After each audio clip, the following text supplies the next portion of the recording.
Olá! Sejam todos muito bem-vindos a mais uma resenha do Nerd Rider. E o material de hoje, como vocês já viram pelo título, e que título? Temos aqui Mouse, né, de Art Spiegelman. Meu Deus, meus jovens, vamos lá, né? Pequena história antes de ler isto, antes de comentar isto daqui, antes de ler mesmo, né? Eu ganhei essa obra daqui em um amigo secreto no final do ano na empresa, né? A gente tem o site lá, Amigão Secreto, alguma coisa do tipo. Tem um site que ele sorteia pra você, tira a pessoa e você coloca no site o que você quer ganhar. Então eu coloquei 3 opções. Eu coloquei Red Screen, eu coloquei Mouse e mais um outro que eu não lembro qual foi. E a pessoa que me tirou, uma grande amiga minha, que ela infelizmente não vai assistir isso, porque talvez ela não vai assistir porque ela não lê quadrinhos, ela não fala português, amigo do trabalho, fala inglês e tal. Enfim, ela não é brasileira. E aí ela me deu isso daqui, ela provavelmente não vai ler, mas fiquei muito contente de ela ter sido a pessoa que me tirou, né? Bom, isso foi em dezembro, na primeira semana de dezembro de 2016. Nós estamos agora em março de 2017, então demorou a beça para eu poder ler. Não porque eu comecei a ler e parei, não porque foi mais assim, questão de ter vontade de ler. Eu olhava várias vezes e falava, vou ler esse negócio. Mas aí tinha uma outra coisa antes. Vou ler esse negócio, tinha outra coisa antes. Vou ler esse negócio, tinha uma coisa antes. Aí eu olhei um dia e falei, agora eu vou ler esse negócio de vez. E peguei e comecei a ler. Não li de vez porque infelizmente não dá, é uma obra grande, uma quantidade de páginas considerável.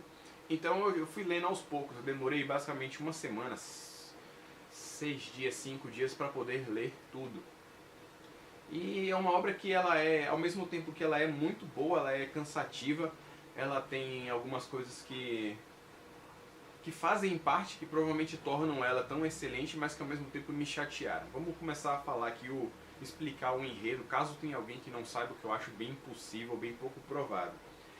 Mouse se trata de uma história de um sobrevivente do Holocausto, né? Na verdade não é do sobrevivente, é do filho de um sobrevivente do Holocausto, contando a história do pai dele. Então é como se fosse eu, que meu pai sobreviveu ao Holocausto, e eu vou conversando com ele, conforme eu vou conversando com ele, eu vou fazendo anotações, e depois isso tudo virou desenho, virou ilustração, onde eu contei toda a história que aconteceu com o meu pai, tá? Então basicamente essa é a história. Então a gente vai ter autobiográfico, então o pai do Art Spiegelman foi um sobrevivente do Holocausto, e ele contou para o filho dele tudo o que aconteceu com ele, não só a parte do Holocausto em si, mas uma parte antes, e a gente também acompanha algumas coisas assim mais no futuro, no tempo atual, onde ele está pegando as ideias com o pai para poder escrever. Então basicamente é uma história sobre o Holocausto, sobre a Segunda Guerra Mundial, sobre o nazismo, sobre os sobreviventes, sobre os descendentes dos sobreviventes também do Holocausto. Basicamente é essa a trama assim, de maneira bem geral. E aí o que ele faz? O Art Spiegelman ele vai e coloca cada população, cada pessoa, cada nação aqui antropomorficamente transformada em um tipo de animal para contar a história. Então os judeus são os ratos, os nazistas os gatos, existem os franceses que são os sapos, existem os poloneses que são os porcos e por aí vai. Então os americanos são os cachorros e por aí vai.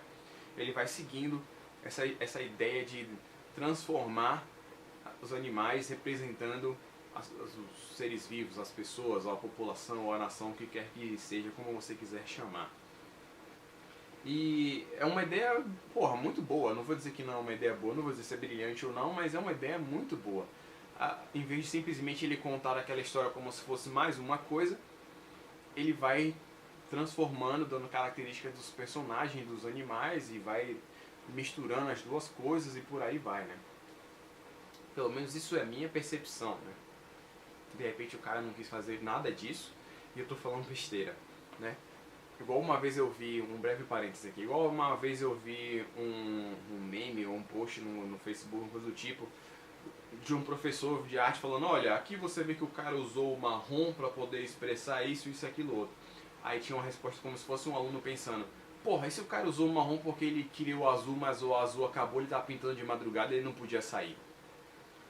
como é que a gente vai poder afirmar essas coisas assim, né?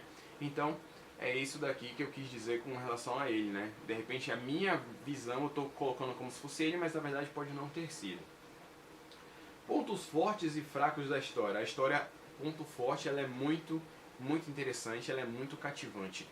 Por ser baseado em uma história real, né, em fatos reais, em uma pessoa, em pessoas que existiram e existem de verdade, você sente o peso que ela traz para você. Ela tem um peso muito forte quando você vai lendo tudo o que aconteceu com o pai dele, ou até o que acontece com ele no relacionamento com o pai. Então é muito fácil você sentir esse peso da realidade e talvez se identificar com o Art, ou com o pai dele, ou com a esposa, ou com a atual esposa, e por aí vai, com os personagens aqui que aparecem. Então é fácil de você se identificar, porque eles são baseados em pessoas reais, eles têm defeitos e qualidades que tornam a obra incrível, que tornam ela pesada, ela tem densidade. E ela tem densidade justamente por causa disso, por causa dos personagens que estão aqui, que são reais. A forma como ele descreve todas as situações e como ele muda do passado para o presente é muito fluida, é muito natural. Você começa sempre com o pai dele contando alguma coisa, ele conversando com o pai, pedindo mais informação, e aí quando você vê, você já está imerso na história, né? E você fica 2, 3, 10 páginas naquela história, né? Na época da Segunda Guerra, na época do nazismo, etc. E depois você volta para o presente, aí você fica um bom pedaço e por aí vai. Então é uma história muito bem feita, pensada assim nos detalhes. Você vê que o cara realmente, que o cara, eu digo, o Art Spiegelman, realmente pensou em cada detalhe da obra. Você vê até parte do processo criativo dele aqui. Uma das partes que eu mais gostei é quando rola tipo uma entrevista com ele depois de ele ter lançado, porque aqui temos duas partes, né? Mouse foi lançado em duas partes. Então depois de ele ter lançado a primeira parte, mostra ele sendo entrevistado por alguns jornalistas, né? E aí você vê a questão da metalinguagem. Aparece ele como se fosse o rato, mas aí você vê na arte que ele na verdade não é um rato, ele está usando máscara de rato. Você vê o cabelo dele de pessoa, que é a parte de trás. As pessoas que estão entrevistando ele você também vê dessa forma. Então ele usa aquela metalinguagem, né? Até que ponto eu sou judeu e eu mudo para um ser humano normal e volto a ser um rato e por aí vai. Então é muito bacana. Não só isso, como também tem a questão de conforme ele vai sofrendo muita pressão sobre a obra, você vê ele diminuindo e retornando até o ponto onde ele se torna infantil, ele não sabe como se portar diante daquela situação. Então é muito bacana de ler isso daqui, sabe? Infelizmente, não, ainda não é o ponto fraco. Infelizmente ou felizmente, depende, é uma obra triste. Ela tem esse fardo, essa questão do pesar, porque é uma história triste. Não foi um momento alegre, um momento bacana na nossa história, mas né, tem que ser levado em consideração para aqueles que irão ler.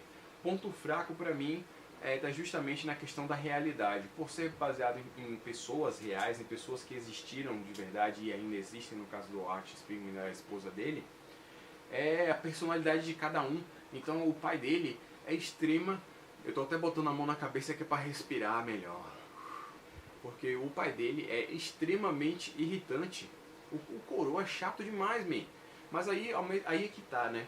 Você vê como acontece com a vida da gente. Existem pessoas que são extremamente irritantes, que têm uns defeitos assim exacerbados, que você fica muito angustiado, irritado, ou o que quer que seja, mas ao mesmo tempo essa pessoa tem uma qualidade que você consegue admirar. Então isso acontece aqui com o pai dele. Ao mesmo tempo que ele se tornou uma pessoa extremamente irritante, mesquinha, mão de vaca, ignorante em certos aspectos, você vê que o coroa, na época quando ele estava no Holocausto, ele era um cara muito inteligente mesmo. Não só inteligente como esperto, ele era as duas coisas. Caso vocês não saibam, tem uma diferença entre inteligência e esperteza. E ele tinha as duas coisas. Ele era um cara, como a gente diz, resourceful. Ele era um cara que tinha recursos, que sabia, que tinha habilidades. E você acaba admirando o coroa por causa disso. Mas aí o lance é, o pai dele, ao mesmo tempo que tinha essa característica forte de ser um cara habilidoso, esperto, inteligente, tinha o lance de ser coroa, velho, chato, mesquinho, por aí vai, que te... Né, uma hora ele joga você para um lado, outra para o outro. Né, ao tempo que tem... Há momentos onde você está lendo, você odeia o coroa, e em outros momentos que você ama o coroa, ou que você admira ele. amar é meio forte, mas que você admira o Kuroa por causa disso, por causa da esperteza dele. Mas aí fica a seguinte questão, pelo menos ficou pra mim, é isso tudo que falam, né? Eu vou dizer que sim e não ao mesmo tempo. É uma obra que... Porque assim, esse tipo de obra é aquele tipo de obra que carrega um peso, como eu já falei, a palavra de hoje é peso. Ela carrega um peso muito grande pela responsabilidade que ela traz à leitura, né? Um negócio que assim, você vê aqui, o vencedor do prêmio Pulitzer. Então, porra, você fica assim, esse prêmio é foda, se o cara venceu, então quer dizer que essa obra aí é foda pra caralho. E ela realmente é. Mas aí você me pergunta, teve esse impacto todo em você? Não teve.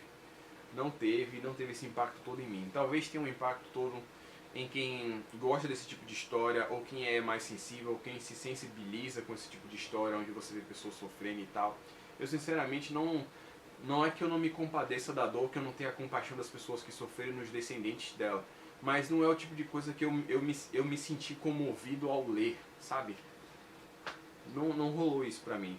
Mas não tenha dúvidas que é uma obra de qualidade, mas eu não senti todo o impacto que eu imaginei que teria devido à proporção da fama dessa obra. Eu até estava conversando com meu amigo Gilberto, que apareceu recentemente em um dos vídeos na live, acho que apareceu. Assim, resumindo, é um dos brothers que tem jogado Mario Kart comigo, né? Ele também curte quadrinhos pra caralho, coleciona, tem muito mais quadrinhos do que eu. Inclusive eu fiquei de fazer um vídeo da coleção dele, mas até agora não rolou ainda, mas vou fazer. Pode ficar tranquilos, eu vou lá pra casa dele de novo e tal, a gente vai fazer um videozinho sobre a coleção dele. E eu falei pra ele, velho, eu li, achei massa de fuder, mas não rolou o impacto todo que eu achei que ia rolar. Aí ele falou o seguinte, olha, geralmente nessas obras a gente diz que a gente tem a obrigação de ler. Não porque ela tenha que causar um impacto em você, mas é pra você justamente tirar limpo, né? Você vê se bate aquilo que realmente falam sobre a obra ou não. E pra mim não bateu. Não quer dizer que ela seja uma obra ruim, longe disso, longe disso. É bom que você varia ou varia um pouco, depende de onde você estiver falando, você vai falar varia ou varia. De onde você... Resumindo, ela é uma obra que vai ter diferentes noções a depender do seu background, a depender da sua noção de vida, das suas expectativas, das coisas que aconteceram com você e por aí vai, entendeu? Mas é uma obra que vale muito a pena. Hoje em dia a gente consegue sempre em promoção, ela está sempre em promoção, é uma obra que você não tem dificuldade em achar. Procurou no Amazon, Saraiva, etc, ela sempre está lá, sempre está em promoção, porque eles sabem que é uma obra que a galera precisa ler, então eles sempre colocam em promoção, beleza? Bom, assim, quem tiver agora lido, né, é o momento onde a gente vai discutir mais, vai conversar mais sobre mais coisas, eu vou esperar a opinião de vocês para ver o que a gente pode tirar disso. Mas eu vou ficando por aqui, não sem antes avisar a vocês que na descrição aqui embaixo vocês têm a próxima resenha que vai sair no canal, tá certo? E na tela final vai aparecer materiais que tenham a ver no sentido de que pertençam ao mesmo grupo, né, de materiais não super-heróicos e coisas do tipo, beleza? Pronto, então é isso. De repente não sei, vamos ver o que vai aparecer na tela final, beleza? Então é isso, vou ficando por aqui, espero que vocês tenham gostado daquele beijo e um queijo pra vocês e até a próxima resenha do Nerd Rider.